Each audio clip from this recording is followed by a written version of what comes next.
Et j'ai la chance de recevoir ce matin pour la première fois une grande comédienne de cinéma et de théâtre qui incarne une immense héroïne de la littérature française. Bonjour Ludivine Sagnier. Bonjour. Et merci beaucoup d'être là. Vous êtes arrivée il y a quoi ?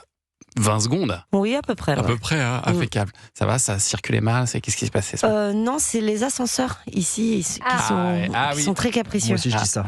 J'ai mis moins de temps à venir en taxi qu'à venir en ascenseur. Le problème des ascenseurs ici, c'est terrible. Bon, alors vous allez nous parler ce matin de Bovary Madame, une pièce de Christophe Honoré.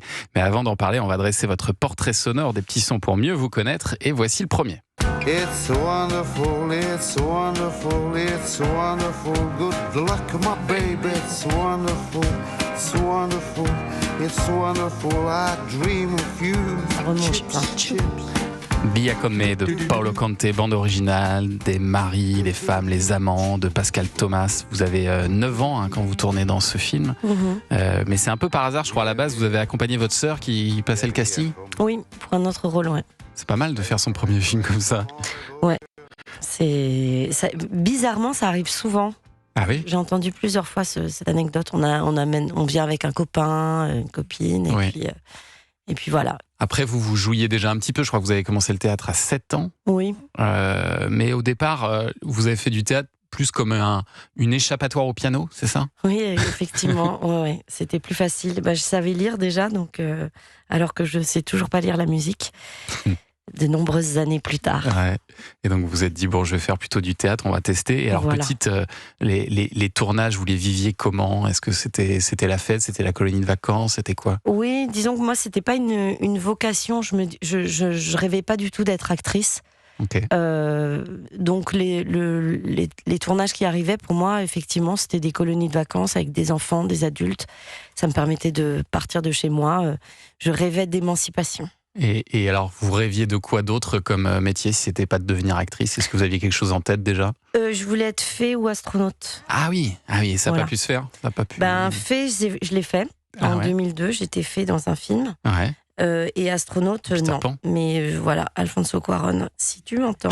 N'hésite pas, surtout. Voilà. Et alors, ah oui, un autre extrait, écoutez ça. Léon, tu fais quoi comme métier ? Nettoyeur. Tu veux dire t'es tueur ? Ouais. Cool. Alors vous dites, quel rapport entre Ludivine Sagnier et Léon ? Mais en fait, en me documentant sur vous, j'ai lu que vous aviez été la voix française de Nathalie Portman dans ce film culte de Luc Besson.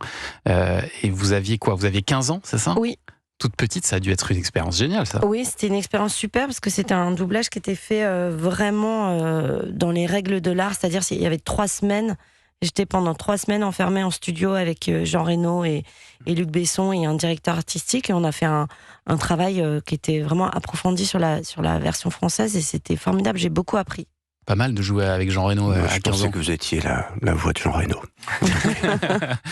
J'avais la voix grave, effectivement. Allez, l'extrait suivant. Tu m'avais dit dès ma plus tendre enfance, Bien sûr. bien mal acquis ne profite jamais.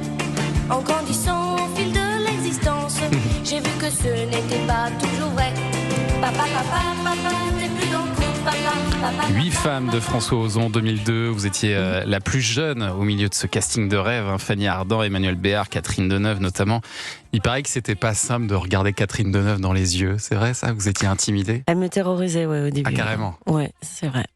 Et petit à petit, ça va, vous êtes... Non, mais en fait, je me souviens elle m'a dit, mais enfin, c'est ridicule d'avoir peur de moi, comme ça. Et la première scène que j'ai dû tourner avec elle, c'est cette chanson-là, où il y avait une chorégraphie, etc. Donc, c'était un saut dans le vide. Et en fait, ça s'est passé assez vite. Ouais. Parce qu'elle a un truc très, très familial, très maternel. Mais alors, il y a François Ozon qui raconte lui-même qu'il s'est permis d'être plus dur avec vous qu'avec les autres, parce qu'il vous connaissait bien déjà, vous aviez déjà tourné avec lui. Est-ce que vous l'avez ressenti comme ça, qu'il était plus dur avec vous ? Oui. Ah oui. Ah, largement. C'était genre, ça se manifestait comment ? Par exemple, il y avait on était chacune dans une loge et il arrivait le matin, j'entendais « Oh, Daniel !» Il disait à Daniel Darieux « Oh, vous êtes pimpante aujourd'hui, Daniel. Oh, Catherine, vous êtes belle. Alors, Isabelle, on va faire ci, on va faire ça. Fanny, on va faire ci. » Il arrivait et il entrait, il disait « T'as pas intérêt à te planter sur la scène. Hein. » Ah oui, d'accord. Ah, voilà. oui. Mais parce qu'on était amis, on avait déjà fait Goutte d'eau sur pierre brûlante ensemble et on était amis proches dans la vie.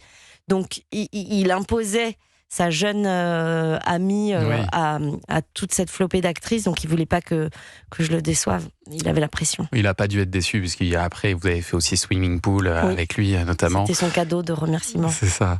Et on va parler dans un instant de cette pièce maintenant dans laquelle vous jouez Bovary Madame, où vous jouez Emma Bovary, pièce signée Christophe Honoré, d'après bien sûr Gustave Flaubert. C'est du 20 mars au 16 avril au Théâtre de la Ville Sarah Bernard à Paris. On en parle dans une seconde sur Europe 1.